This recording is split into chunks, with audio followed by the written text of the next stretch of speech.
Hi everyone, welcome to the latest episode of The Main Cut. I am your co-host Jade and also the founder of Main Hookup, and I'm here today with our head of education and community Cataanda, who's also our co-host. And I also am going to apologize in advance. There's some celebration happening near where I'm recording today, and so if you hear fireworks, I am so sorry, but I just can't stop that from happening today. But we're going to talk about hair grief. So something that I think it's something that more and more people are talking about now, but kind of the process of loss and change, especially when it comes to your hair, and it's unexpected change, right? So there are things that happen where you're like, okay, you're getting older, and so the texture of your hair naturally changes a little bit. But we're talking, you've had some kind of setback, whether it be heat damage, somebody's like chemically treated your hair without your permission, there's been breakage, you've had stress which has led to hair loss or premature hair loss. So the kind of emotional impact of these major hair setbacks and what that grieving process looks like and different ways of managing and coping with that. But before we get into it, I mean, Cataanda, as our resident hairstylist, I'm sure you've seen this happen a lot with different people that you've worked with.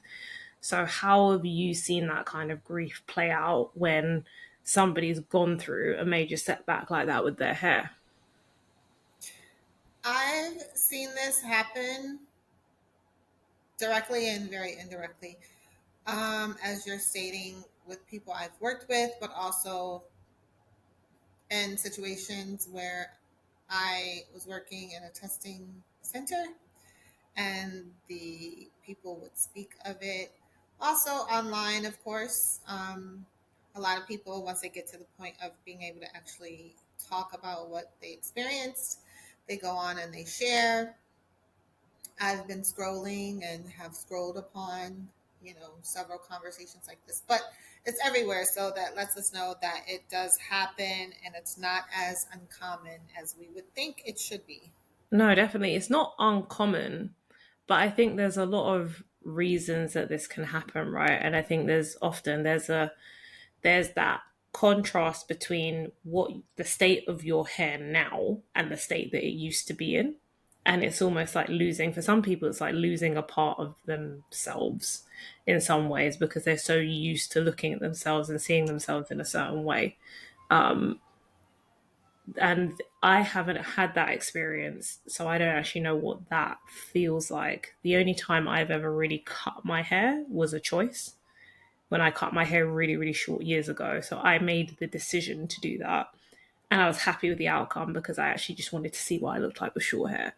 So it wasn't like I went through a traumatic experience where somebody had damaged my hair and I had no choice but to cut it. That's very different when it feels, I think a lot of it is also feeling like the choice has been taken away from you. Mm-hmm. You didn't choose to change your hair, you were forced to because of certain circumstances and things that have happened. Mm-hmm. And I also think it's worse when other people are involved. It's very different if you get sick or you have to take medication, or you go through stress and then you experience forms of hair loss and hair and like excess hair shedding Mm-hmm. because that's your body going through something. That's very different to, oh, I've been to see a hairstylist and I now have like excess heat damage, or they have like chemically straightened my hair without my permission and now I have to start my natural hair journey all over again. So again, so sorry for the fireworks, people. But I think where some of this grief of that loss comes from is that the choice was taken away from them because somebody else was involved, and that person has contributed to the hair being changed or their hair changing in a way that they didn't expect and they didn't ask for. I guess speaking from the point of view where you've gone to a hairstylist and you're expecting like a certain end result style, you have high expectations, typically happens when we're going from our natural texture, so curly to straight. And during the process, something goes awry. So I think we may have covered this in another of the other podcasts, or the educational pieces. However, sometimes going to certain types of salons where you go in, you tell them you want to get your hair blown out and styled, and you get to the shampoo bowl, or even sometimes in the chair, they will mention, but typically at the shampoo bowl, they're like, oh, you need a deep conditioner. And they normally, follow up with your hair's dry or your hair's this or that. And you may agree to it because deep conditioner, who really wants to refuse a deep conditioner? Because we all can use one. Um, Depending on the type of deep conditioner, we know that you can never have too much conditioning or too much moisture. Typically, when we speak of deep conditioner, we're speaking more moisture based than versus protein or anything else. So, like, oh, yeah, of course, deep conditioner. I do one every time I shampoo my hair at home. So, you agree to it, not really knowing that their deep conditioner has a surprise in it for you. And I just feel like that is one of the more common things that happens to your surprise. Uh, of course, the other one is there you go and you get the silk press and they use too much heat or they don't use the proper heat protectant, or your hair, maybe they are a stylist that likes to apply a bunch of oils or grease to your hair and then they're hitting it with the flat iron. And that's another way this can occur, which again, it usually comes as a surprise because in either case, you don't really know this has happened until you go back to shampoo your hair again. So at this particular point, you may or may not be at the salon. If you're at home and you go to shampoo your hair and you're like, oh my gosh, my curls are not bouncing back, then you sort of feel like it's, there's a problem. However, you may attribute that issue to you not properly shampooing your hair, or maybe I should shampoo it again, or maybe I didn't get it wet enough before I applied the shampoo. So now, my hair is not really wet, it's a little damp, and curls aren't reverting. Where in actuality, your curls aren't going to revert because you experience heat damage. Um, there's another case, however, it's not really, it's more of the point of view where you go in and you've been talked into getting a keratin treatment or getting some type of treatment. They're a lot of times no longer calling it keratin treatment. Um, they're calling it, oh, I have this amazing treatment. It's going to smooth your hair. It has, the formula is full of amino acids and this and that. And you not knowing those amino acids are not like straight up amino acids. Like the amino acids, within the amino acids, there are like chemicals like formaldehyde or like, other things that these sorts of treatments include or Mm. are infused with. And you, as the client, you don't really know that. So now you're being talked into a treatment that is going to smooth your hair. When we hear smooth, we're like, oh, yeah, smooth. I'm going to be able to keep my silk press for 7 weeks because my hair is so smooth. Or, oh, my curls are a Mm. little bit frizzy. I don't really like the frizz, and my curls weren't as frizzy, or if they were a little bit, Mm. more relaxed or looser or elongated, then I would love my curls more. And so this is what this stylist is selling you on, all of these things, and you agree to it. And now you don't understand that in actuality, you really ultimately have gotten a chemical straightener that is activated by heat. So Yeah. that's another thing. But if you're not fully understanding when they explain this to you, if you don't know all the questions to ask, or Yeah. I mean, the main thing is you trust your stylist, especially if this is someone that you're going to multiple times or this is your long-term stylist, you're going to trust your stylist. However, and I'll say this, in all full transparency, is us as stylists. This might come across as bad thing, but us as stylists, we pretty much can persuade you into doing what we recommend. That's Yeah. part of our jobs. So you would, the way that I use that to my client's advantage is I'm advising you and I'm able to influence you or persuade you into doing what's great to keep your hair healthy Yeah. and thriving. But it Yeah. also works the other way.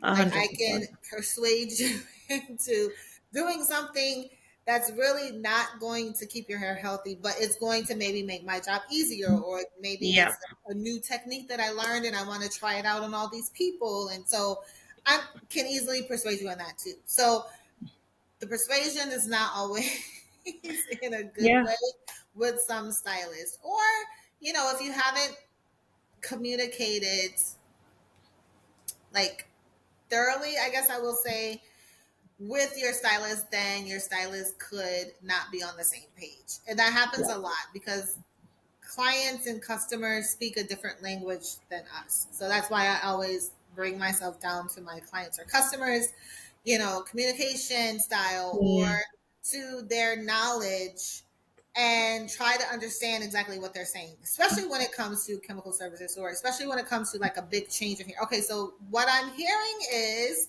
Yeah. you want your hair an ash blonde, where actuality their ash blonde could very well be a golden blonde because they don't really know the terms. So, or you Yeah. could say you want golden blonde and really you want ash blonde, and now we have a golden blonde, and you're like, this is not what I want. And Yeah. so that's why I ask a million questions. I advise my clients, to bring in visuals and pictures and examples. And Jade knows this. I'm sure if you guys watch this all the time, you all know this. I could talk to y'all or anyone all day about hair. So if I have a client, I'm doing a consultation. The consultation is supposed to be complimentary, 15 to 20 minutes.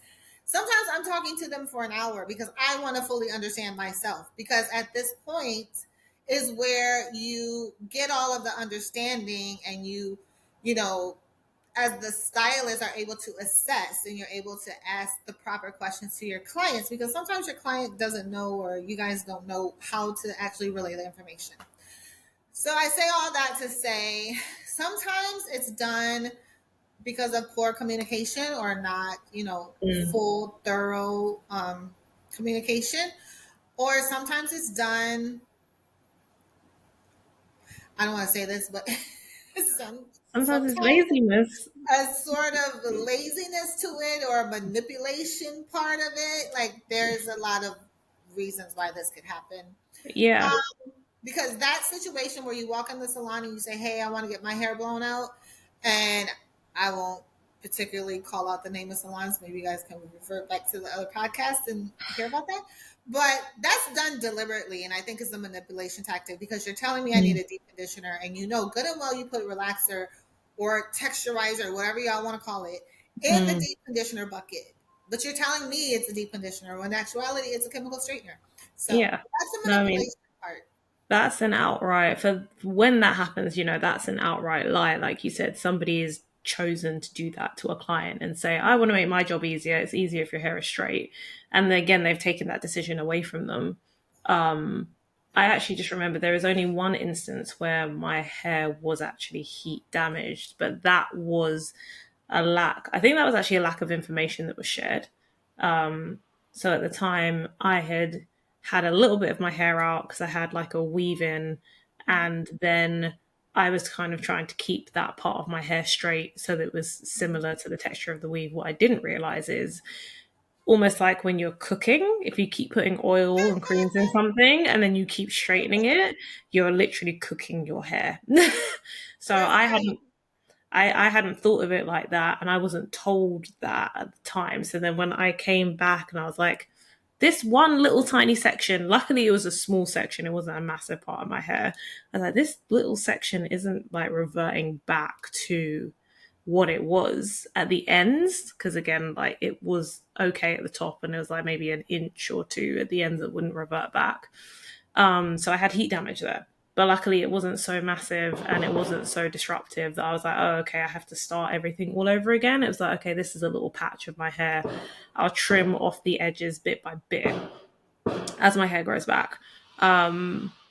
So, and that it was frustrating, but it wasn't like debilitating. It wasn't something that I had to really grieve over. It was just more inconvenient.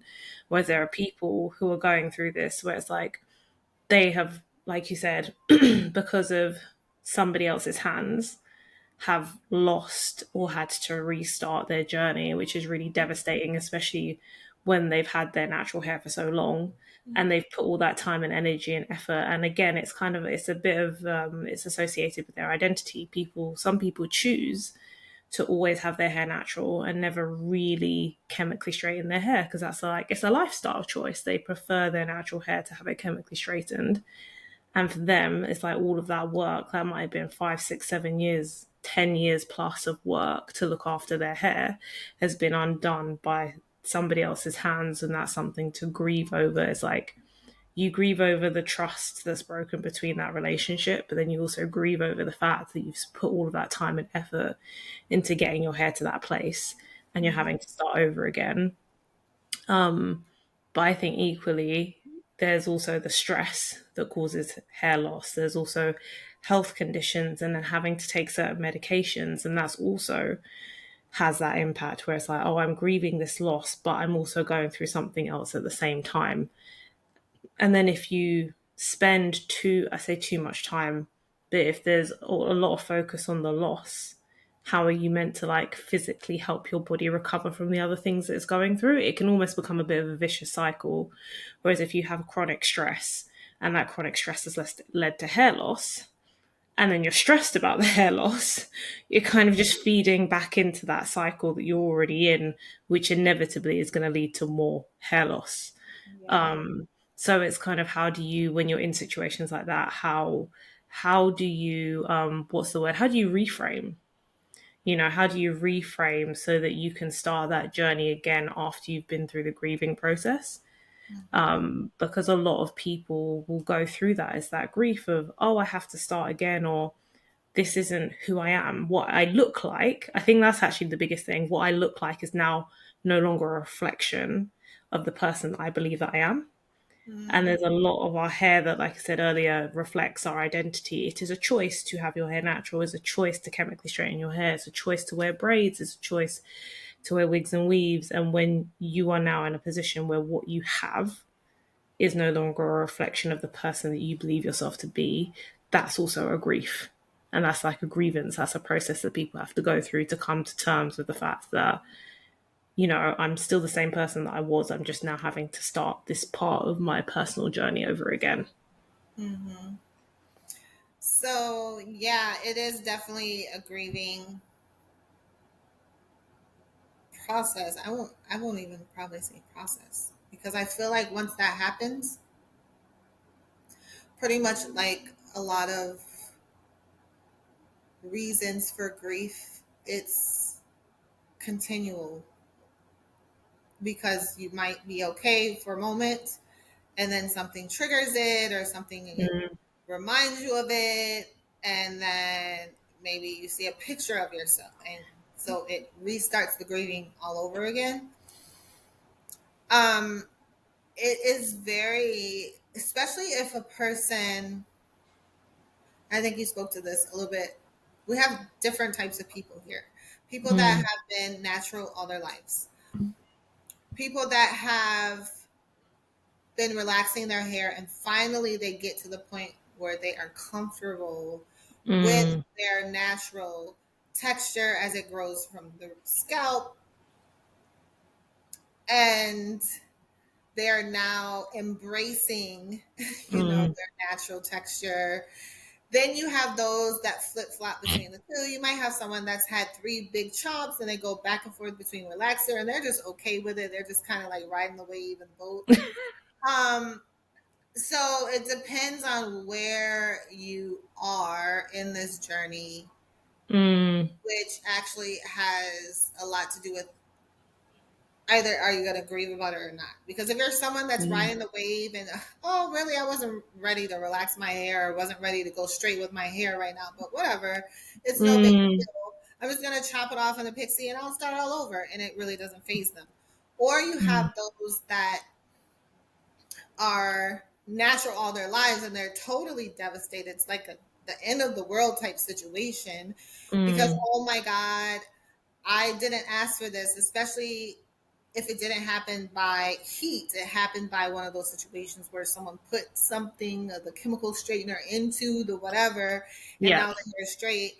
That, I think, in a lot of ways, it causes the most initial shock reaction and devastation that I've seen, either in my chair Mm. or just people that I've coached along the way or spoken to. Um, because you never in a million years wanted to like have your hair permanently straight, like Yeah. ever.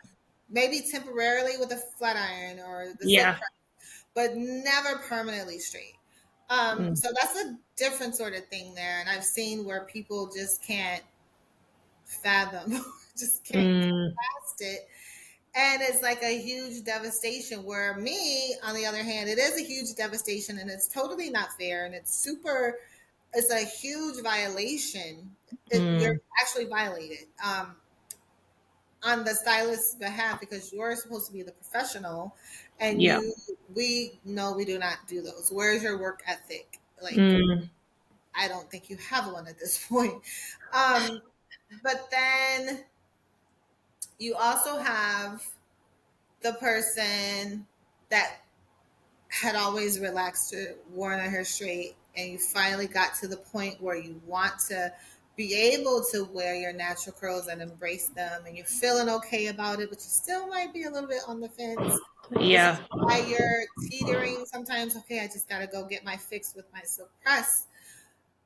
I've seen where that has been like even more so devastating because you're like, okay, I finally get to a point in my life or in this season or whatever it is in my confidence, self esteem levels where I am okay with my hair. And now it's seemingly so that this person wasn't okay with it, which is why they chose to do what they did, or which is why, maybe they were okay with it, but their skill set wasn't to the level of what I needed it to be, their experience level, because now they only hit it with the flat iron and the first time I have heat damage. So there's a lot of scenarios.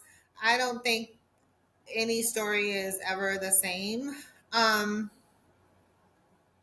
I just feel from a hairstylist point of view, to a certain extent, I used to say this very loosely until I got to the point where I've been a person, I never had hair issues. I had way too much hair from childhood. My mom used to thin my hair out, and it was like, ooh, this is too much hair. We got to get rid of some of this hair. So she used to thin it out.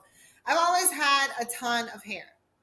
However, I am in perimenopause and I am losing my hair, like a lot of my hair. And people still look at me like, oh my gosh, you have a ton of hair. No, I don't. I don't even have, I wouldn't even say a quarter of the hair that I used to have at this point. So I used to say it loosely because I would be like, it's just hair, it grows back. Sometimes you get to the point, whether if it's like a life cycle change, which is what I'm facing, or you're in a situation where you have a health issue that arises and it changes. There are certain instances where it don't always grow back. So I'm watching what I say when it comes to that. I used to say that a lot of Yeah. times. Haircut. Oh, just get the haircut. It's just hair. It always grows back. That's Yeah. not 100% true from where I am now in life. Yeah, no, but I mean, that's also a good thing to note, right? Because it's a very easy thing to say, especially when people are going through that process of, like you said, grieving for any reason. And there's like, I feel that this happens slightly less now compared to how much it used to happen, let's say 10, 15 years ago, but there is still a lot of psychological attachment to length. So when people lose length, I think that is also what people find devastating. It's not just, oh, hair loss or hair texture change. There's like a lot around, there's still this kind of emphasis on things like hair growth oils or hair growth serums. Or what's that other one? What's that one that is going around now? Batana oil. It's like there's always this magical hair growth thing that people are focusing on because there's this emphasis on length. It's kind of like, you know, in the startup world where it's like growth at all costs in terms of like growing a business. When it's your hair, it's like length at all costs. So it's like people wanting their hair to be as long as possible. And then when again they go through these processes, they're kind of grieving the change, but then they're just like, oh my gosh, I've lost this length as well. And that's a huge barrier, like a mental and emotional barrier to overcome too. And I mean, as a hairstylist, I think this is really important for the other stylists that are listening to the podcast. From your experience, Katanda, how can you, as a stylist, emotionally support clients that are going through this kind of hair trauma? Because they might have come to you after somebody else did the damage, or they've come to you after, like you said, they've started going through perimenopause or menopause. They've started going through like a stressful period in their life and they're experiencing excess shedding or the beginnings of hair loss. So how have you supported clients that have been through that in the past, and what advice do you have for any hairstylists that are experiencing this with some of their clients right now? So I think I have several answers to that depending on the situation.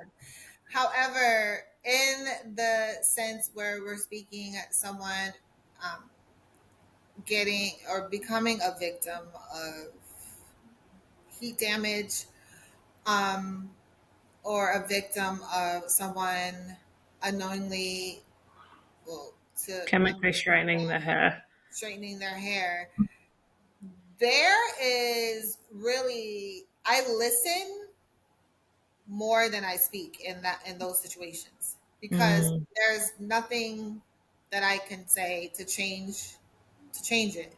This is what happened. This is what it is. This is how I feel. I'm not gonna try to make you feel better about it because there's no way that I can. Um, it is one of those things where there are actually a bunch of there's a thing going on right now where they are teaching hairstylists how to recognize domestic violence in the chair, which I think is mm, absolutely incredible. Because, well, that's a whole other conversation. But I'm saying that to say, us as hairstylists, we hear so much from our clients about their lives, their deepest, darkest secrets, their trauma stories, their situations with their spouse when he cheated on them, or like there's a lot that we hear, and we're hairstylists, so we're not like trained, we're not licensed to give therapy advice type advice. We can give personal opinion. We can give, what I would do in a situation. However, the majority of us are not licensed to give that level of advice. Where there's also another course, it's called psychotherapy, where it's another one of those like courses that actually help you to, you know, sort of seemingly become the therapist in behind the chair. However, I will hold your hand.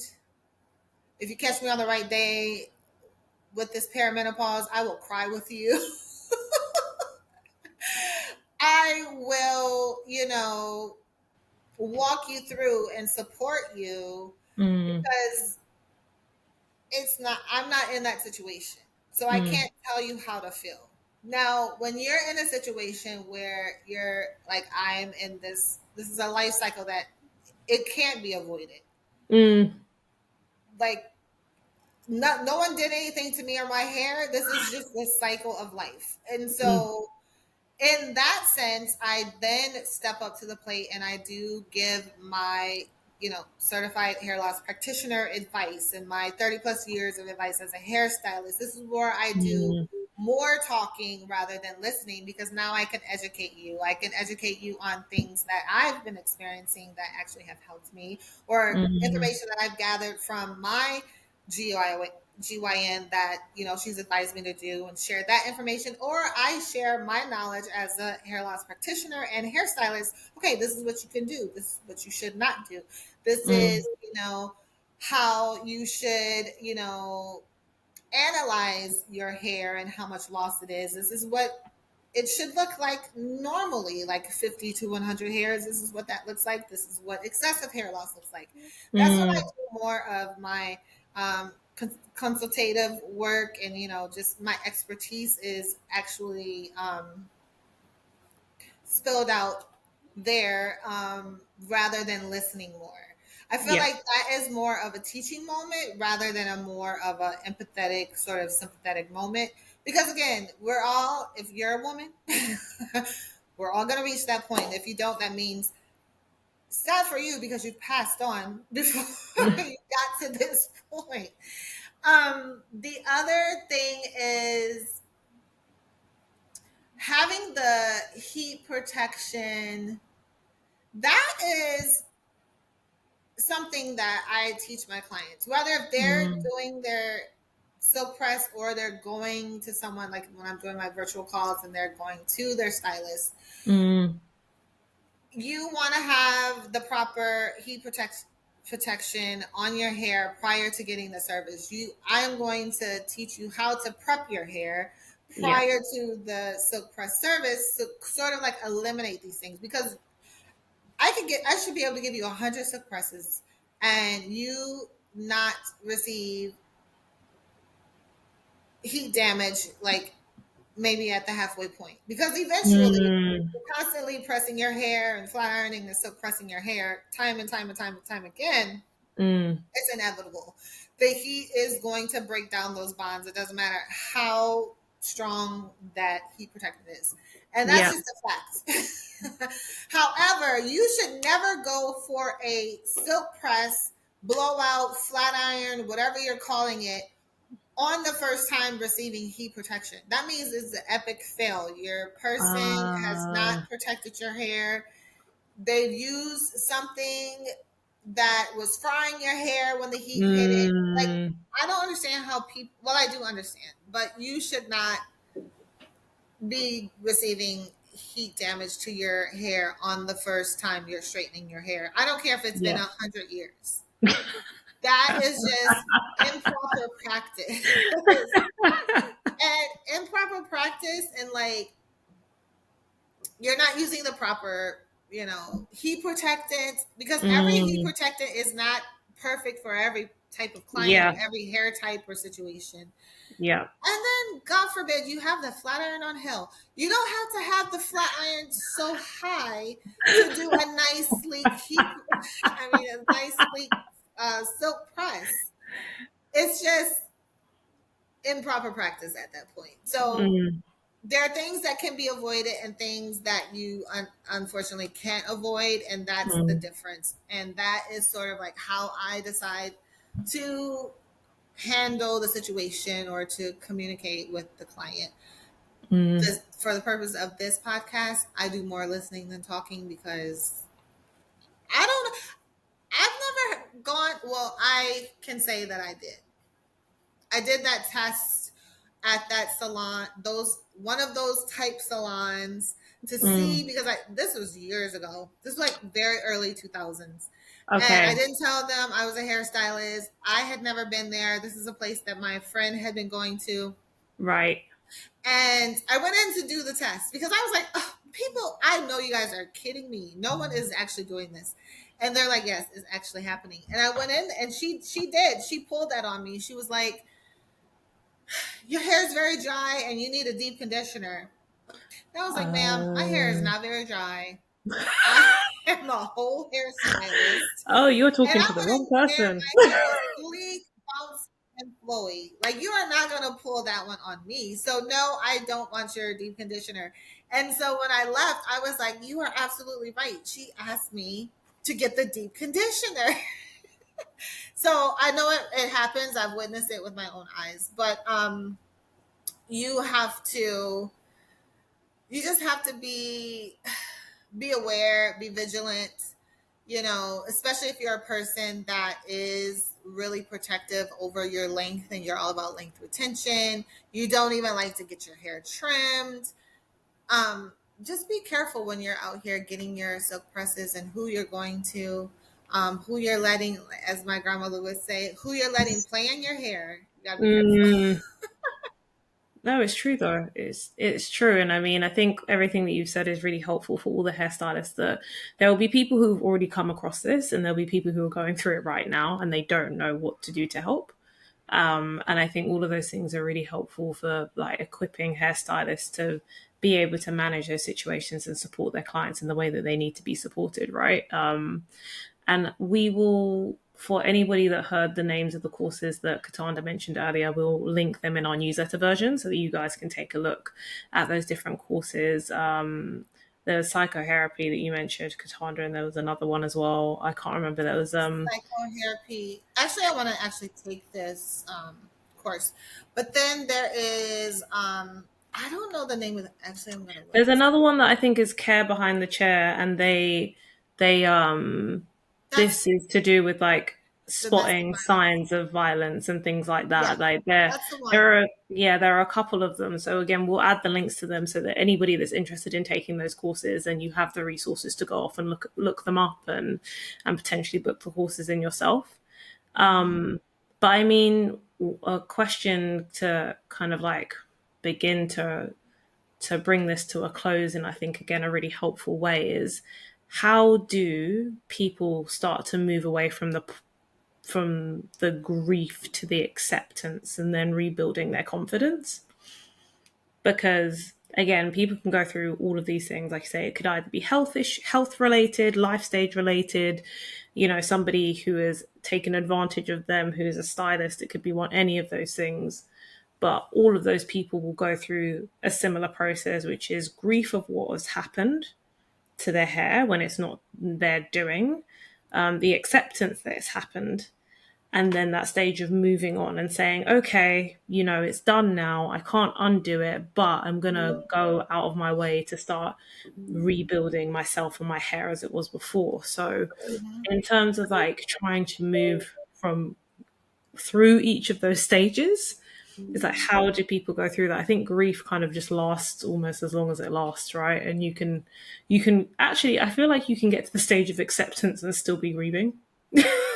Yeah, and like you I know said earlier, you can think you're past the grief, and then it comes back based on triggers or whatever causes it to resurface. mm, And yes, okay, so it's called chair care in the chair is where Care and they're care. helping you identify domestic violence and or trafficking, but also getting to the point where you are accepting what has happened and getting to a place where you can now let go and move forward. mm, It doesn't, it looks differently for everyone. I think the thing is give yourself time, because it's not only, we have to always think about the trauma that's generational for us, or the trauma that stems from 400 something years ago. Like, mm, we still carry that, even though we weren't alive and we didn't personally experience that, but we experience it every day in society. We've experienced growing up, we've experienced our parents talking about it, our grandparents, our great grandparents, aunts, uncles, cousins. We experience it when we're fighting for the Crown Act and just being accepted for our hair mm, as it is. And it's just a lot of that comes into, shows up more prevalently in situations like this, because that can be a mm. trigger. Okay, I had this situation happen to me, and oh my God, I remember when I went to work and that person told me my hair didn't look as good as textured, and my natural texture as it did straight. So Yeah.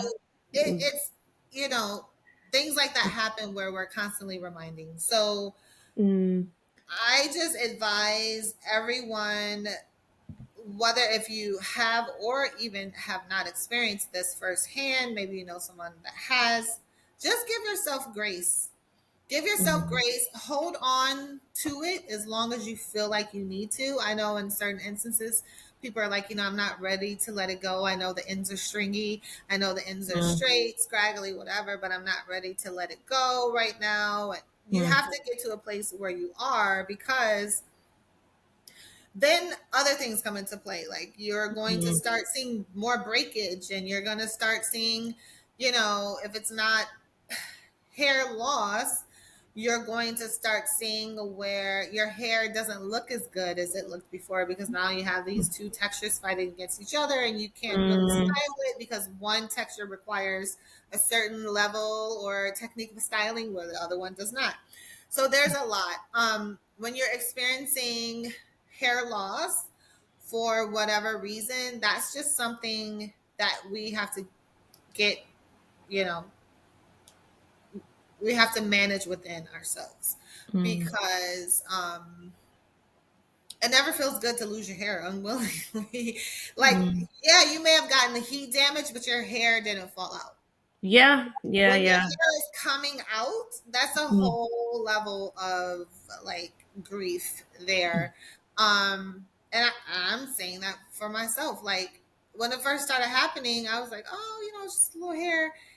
And mm, now, after it happening so consistently and me trying to fix it with all the things that I know how to do, mm. and it's still happening, like I had to come to grips with, well, I like wigs too. So, and this will give me the opportunity to become the copper ginger that I wanted to, because I wasn't going to be able to do it with my natural hair. I'm going to go and get that wig. Like, you have to finally get to the point where you say, and I reset it. I am not Mm, my hair. mm, I am not my hair, which is hard for us. It's particularly hard. It's hard for women in general, but particularly hard for Black women, mm, because we are our hair. Our hair is super amazing. That's like, I would say, and not just because I'm a hairstylist, that's where 75% of the Black girl magic comes from, is our hair. Our hair is magical. Like, it can look like 2 inches, and then I come and show up, and now I have 7 inches because of the magic in my hair. So that's part of who we are. And it's just, something it's just so hard with hair, which is why I just give grace to people that are in these types of situations. mm, People, I give grace to other hairstylists that may not know, they may not be as well rounded, and they may not mm, be the best in styling and taking care of and caring for people's natural hair as it's in their natural texture. mm, We have some stylists that only style wigs. They could care less of what your hair looks like underneath. I give grace to mm, them because for whatever reason they never thought it was important to mm, care for people's natural hair. However, that's near and dear to my heart. Like, I care about what mm. your hair looks like under all of that before I care about what it was like styling. I had a really bad experience styling this celebrity one time. Oh I ain't no. gonna say the name because I literally thought my career was over. No. It was bad. Oh my gosh. She had a sew-in in, Uh, and this was for some fabulous red carpet event type situation. right. And she requested this style, and I was like, I don't think, maybe we should. I didn't say I don't think. I was like, I think maybe we should try this because of, this is better for your hair, or Mm, however I explained it. I tried to talk her out of that direction, but she mm. was dead set on, no, this is the style and this is how I want it. It was Oh, like okay. some type swoop situation where she didn't Oh, have any edges. I'm like, oh, there's oh no way. no. Like, I am a Oh. hairstylist, but I'm not a magician. And You have this sew-in that's starting like 3 inches back, ma'am. Oh, This is not gonna work oh, for you. But she was so adamant about it, and I could not change her mind. oh Now, no. this was many, many, many years ago. I would say then I was still a very seasoned stylist. However, I was a younger stylist. Mm. Now, if the same situation happens, I would be like, girl, nah, I ain't doing that. And I'm about to start packing up my stuff and I'm leaving. However, I proceeded Oh, to try to give her what she wanted. and it didn't It work. was an absolute nightmare. And I was there with the makeup artist, and we just kept looking at each other. And now, mind you, her skin was flawless, beautiful.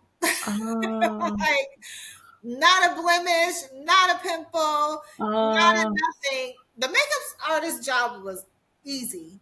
Mine, mm, and I did the style. Well, I attempted to do the style, and still to this day, I will see pictures. They will resurface. I sent it to my friend maybe 6 months ago because I had resurfaced. I was like, "Oh my god, this is the day that I thought I was gonna have to go and probably become, I don't know, a car mechanic or something." I'm never ah, gonna be able to work in this business again. And so we cracked up about it. But really, that's like, there's just some things that we have to, as stylists, like, it's not possible. mm, So if you're coming to me and your hair is like coming out in handfuls and you still want to go and get that hair color, I'm gonna be like, ma'am, no, that's not a good we're idea not for doing you. that today. We're Like, not it doing may that. not, the hair color probably is not going to add to it, but it's not good for your strands either. Like, it's Mm, not good for what's happening in your, like, under your follicle, in your scalp, like all that. mm, So it's a hard thing, and I take it case by case. Um, and I manage case by case. And again, some people have tough skin, so I'll be able to say something in a way that, I yeah, wouldn't they'll be say able to to take the it. next person, Yeah. because she might break down and just fall out the chair and cry. So you just Mm, have to be very, very careful. That's what I'll say. But ultimately, us as women, we have to, I mean, we cherish our hair so much. But we have to let it go. When it's time to let it go, it's time to let it go. Whether if that's scraggly ends from a heat protection, and whether if that's 7 inches of hair where you thought you were getting deep conditioner and they actually relax your hair, whether it's like, mm, you're in perimenopause and you're experiencing excessive hair loss, whatever the case is, we have to get to our point within to let it go and move mm, forward, because otherwise we're going to stay broken. Because I mean, how we feel amazing when our hair looks amazing. mm. When our hair looks like trash, we sort of feel like trash. So Yeah. the more you hold on to the trashy look, the more you're gonna feel like trash. So you got to let it go Mm, and keep it moving. And again, I love a good wig. I love a good. We love braids. We love protective styles. Sometimes you have mm. to add a little bit, accessorize the hair that's coming from your scalp. So Yeah. And I mean, there's also a lot to be said around not just like letting things go, but also not wrapping our self worth in our hair. yes. Like, I think we have what we have in the Black community is that our hair is very meaningful in terms of our identity and in terms of our culture, but it shouldn't be the be all and end all. You should not consider like, oh, because my hair has changed, I am no longer the same person I was before. You're the same person, you just look different. Yeah. And I think looking different is the main thing because it doesn't necessarily mean that it's worse. It's just different. And I Different. think that's what a lot of people aren't able to, that a lot of people struggle with coming to terms with is that just because this is different doesn't mean it's bad. But they Mm-hmm. assume that it's bad because it's different to how they usually like the image that they've created of themselves. Mm-hmm. And so I think for me, the one thing is how do we get to a point where hair is always going to be a really important part of our community. It's always going to be a really huge part of our culture. But how can we get to a point where it isn't so wrapped up in our self worth That Mm-hmm. when these things happen for whatever reason, like you said, it could be like stress, it could be menopause, it could be you've got to take some medication because you're unwell. Yeah. For whatever reason, when these things happen, that it doesn't like pull the rug from beneath us because we Mm-hmm. haven't wrapped up our self worth in the Yeah. way that we look at this particular moment in time in our lives. So it's Yeah. more so how do we get to a point as a collective, as a people, Mm-hmm. where that happens. It's like this life change has happened, but it hasn't made me feel less than, less than a person that I felt 6 weeks ago when everything felt fine. Yeah. So I mean, I don't think either of us have an answer to that. I think that's like something to leave with the listeners. Yeah. So everybody who's listening, maybe that's something that people can comment on. Like we love a good comment. So if you have any comments or any thoughts on anything that we've said today, or any of your own experiences that you want to share, we'd love to hear them in the comments. Katanda and I have shared ours, both what we've experienced and what we have seen, and largely what Katanda has seen. I'm 1000% transparent. I share way too much. There are things that there's I nothing that's not think really so. shared. So, I mean, for everybody that's listening, like I said, it'd be great to hear your thoughts in the comments. Katanda, is there anything else that you want to leave our listeners with before we wrap up? No, I think you did a great job by saying ultimately, like, we, our hair does not determine our self worth. So we have to know that we are who we are, even if we decide to go in the bathroom and buzz cut our hair. We're still going to be the same. Like, we, it's hard to say. I know one, I've actually said that when I was working. Actually, I said that when I was working at L'Oreal because they would always want to throw me into the tests. And I was like, y'all love my hair more than y'all love me because why are you always throwing me into these tests when you know I don't have time? I don't have the, like, and they're like, no, actually, no, we love you, Katana, we love you, but we also love your hair. So that was a moment that I had where I would sometimes feel like they loved my hair more than they loved me. So without, if Mm, I didn't have this hair, would you guys still feel the same about me? Um, mm, and I mean, I do believe that they would. However, I just, was relating my hair to the situation and them always wanting to test. So that's the thing. Even as little girls, I think it starts that maybe it's not a solution for adults, but I think it is mm, definitely a solution for kids. Teach them mm, that at a young age. Teach them to embrace their natural hair that grows from the scalp at a young age. I mm, am all for like little cute girly styles and mm. like I said, accessorizing your natural hair, but you do not need to do that on 3, 4, 5, 6, 7, No. 8, 9, 10 year olds. Because Mm, actually, what are you teaching them? You're teaching them, okay, we're going to go and get these extensions because what's coming from your natural scalp, the hair that you have on your head, naturally is not good enough. So, mm, in that sense, I think for kids, it becomes more than a protective style because they don't even they have no idea what a protective style is. Like they don't mm, understand the importance of it or like the purpose of it. You're actually teaching them it's like affecting their self-esteem because mm, little girls, we used to put the towel on our heads and we would swing the towel. We didn't do actual hair. So when mm, you have that hair in your head, if you're a little girl that has shorter hair and now you take the braids out or the protective styles out and you can't swing your hair like that, how are you feeling as a little mm. girl? I think people need to understand that more. It starts with children.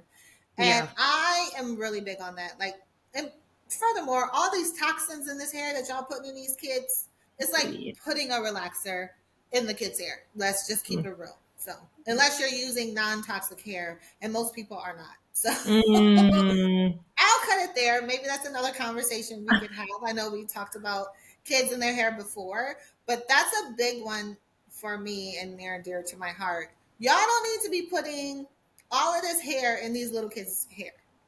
no. We don't know how it's Mm, affect them in the long run. They might end up with neck problems, back problems, because that hair is mm. heavy.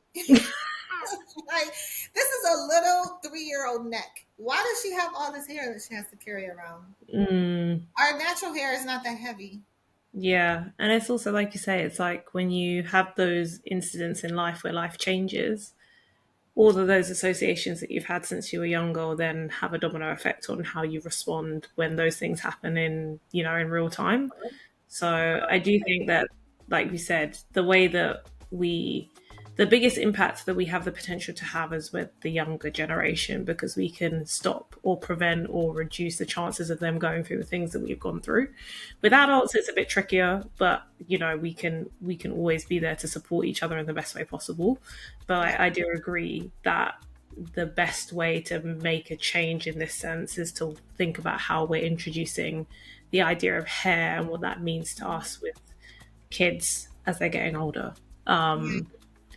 But I mean, this has been an hour has gone by very quickly, as it usually does. But this has been a really good conversation. And like we said before, everybody, if you have any comments, if you have any stories, if you have anything interesting to share, then please mention them in the comments, and we'll get back to you or reply to the podcast through the email, and we'll also get back to you that way.